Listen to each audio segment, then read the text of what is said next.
दोस्तों, वीडियो शुरू करने से पहले कृपया चैनल को सब्सक्राइब करें और साथ में बेल आइकन को भी दबा दें ताकि आने वाले वीडियो के नोटिफिकेशन आपको मिलते रहे।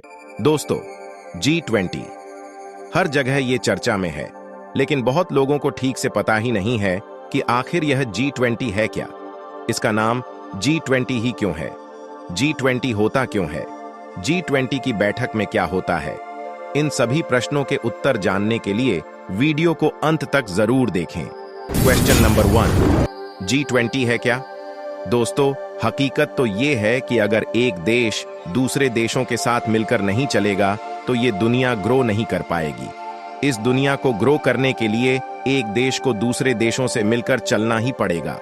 इसलिए कई देशों ने ये फील किया कि इंटरनेशनल लेवल पे एक ऐसा सिस्टम होना चाहिए जहां पर सारे देश बैठकर बात कर सके और सिर्फ अपने देश के ही नहीं बल्कि पूरे अर्थ को साथ मिलकर बढ़ा पाए, इस पे बात हो सके। इसलिए 19 देशों और यूरोपियन यूनियन के सरकारी नेताओं और केंद्रीय बैंक गवर्नरों के लिए एक ग्रुप बनाया गया जिसे G20 नाम दिया गया, जिसे ग्रुप ऑफ 20 कंट्रीज के रूप में भी जाना जाता है। और ये एक फोरम है, यानी एक डिस्कशन वाली जगह है। इसमें 19 देश है और यूरोपियन यूनियन साथ मिलकर एक यूनिट की तरह है। टोटल मिलाकर 20 फोरम, मतलब एक ऐसी जगह जहां पर लोग आपस में बैठकर डिस्कशन करते हैं कि हमें क्या करना चाहिए। क्वेश्चन नंबर 2, G20 को कब और क्यों बनाया गया? दोस्तों, जब भी देशों के बीच कोई युद्ध होता है या फिर एक देश में कोई बहुत बड़ी क्राइसिस आती है तो उसका असर पूरे सिस्टम में पड़ता है। जैसे कि स्टॉक मार्केट में एक कहावत है कि अगर अमेरिकन स्टॉक मार्केट छींकता है तो भारत के निफ्टी में भी सर्दी लग जाती है, या फिर किसी कंट्री से कुछ एक्सपोर्ट होना बंद हो जाता है तो पूरे विश्व को हाई प्राइसेस झेलने पड़ते हैं। मतलब यही है कि अगर किसी कंट्री को अच्छी इकोनॉमी चाहिए तो सभी कंट्रीज का कोऑर्डिनेशन बहुत जरूरी होता है। लोगों के पास पैसे ही नहीं होंगे तो वो खरीदेंगे क्या, और प्रोडक्ट्स को ही नहीं खरीदेंगे तो कमाई कहां से होगी। ये एक इकोनॉमिकल साइकिल है जो कि युद्ध और बाकी चीजों से डिस्टर्ब हो जाती है। इकोनॉमी एक्चुअली में हर देश के कोऑर्डिनेशन और सपोर्ट के चलते बढ़ती है।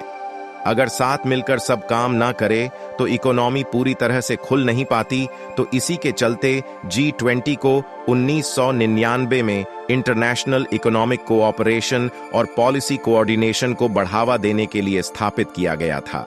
क्वेश्चन नंबर 3, G20 में कौन कौन से देश है? दोस्तों, G20 की तरह एक G7 भी होता है, यानी ग्रुप ऑफ 7 कंट्रीज, और उसमें जो डेवलप नेशंस है जैसे United states, United kingdom, Japan, Germany, Italy, France, Canada, ये सब मौजूद है। लेकिन सिर्फ डेवलप नेशंस आपस में बात करेंगे तो पूरी दुनिया की इकोनॉमी कैसे स्टेबल होगी?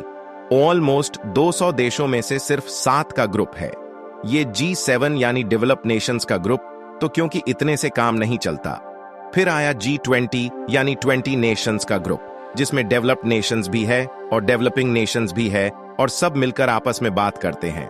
और G20 में जो देश है वो है Argentina, Australia, Brazil, Canada, China, France, Germany, India, Indonesia, Italy, Japan, Mexico, Russia, Saudi Arabia, south Africa, south Korea, Turkey, the United kingdom, United states और यूरोपियन यूनियन। टोटल पूरे धरती का जितना बिजनेस होता है उसका 80% सिर्फ इन्हीं 20 देशों से आता है। आप सोच के देखो, हमारी धरती पे ऑलमोस्ट 200 देश मौजूद है। एग्जैक्टली बोलूं तो 195, बट इसमें से 175 कंट्रीज मिलाकर विश्व का 20% बिजनेस ही है।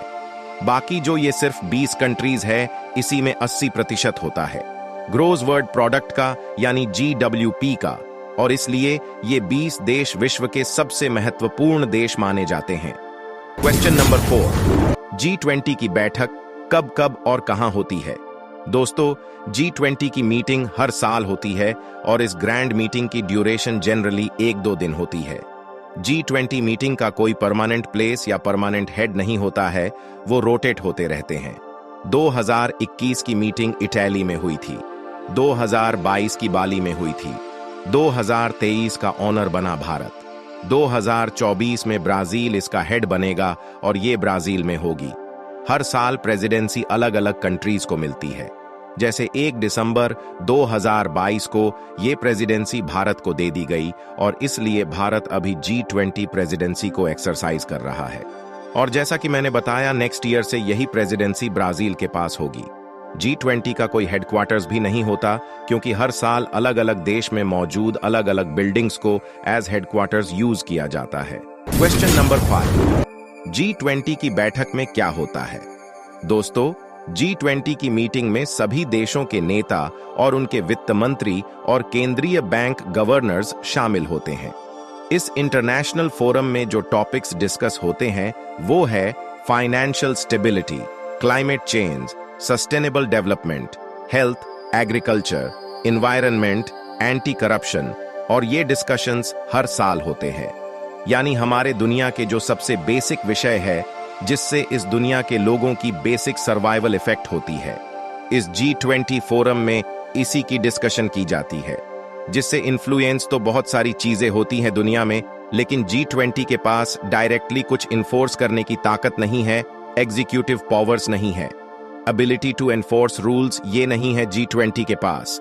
G20 में एक देश दूसरे देश को रिकमेंडेशन दे सकते हैं कि हमें मिलकर ऐसा ऐसा करना चाहिए, लेकिन कोई एग्जीक्यूट करने की ताकत नहीं है, एक अथॉरिटी बॉडी की तरह। लेकिन फिर भी डिस्कशंस भी बहुत महत्व के होते हैं। डिस्कशन से जो थोड़ा इन्फ्लुएंस भी होता है सभी देशों में, उसी के चलते सभी देश को बहुत फायदा होता है। सबसे ज्यादा अगर किसी चीज को यह G20 बैठक इफेक्ट करती है तो वो है ग्लोबल इकोनॉमी, यानी पैसे की दुनिया, यानी इनडायरेक्टली आपके जेब पे असर डालता है ये G20। कितना एवरेज इनकम बढ़ रहा है, कितना इन्फ्लेशन चल रहा है, देशों के बीच में कनेक्शन कितना मजबूत है, ये सब चीजों का असर आपके जेब पे होता है। ये सारी चीजें आपस में कनेक्टेड हैं और इसी के चलते आम जनता भी G20 को इतना महत्व देती है। तो यही था G20 का कंप्लीट इंफॉर्मेशन। आपको हमारी यह वीडियो कैसी लगी? कमेंट करके जरूर बताएं।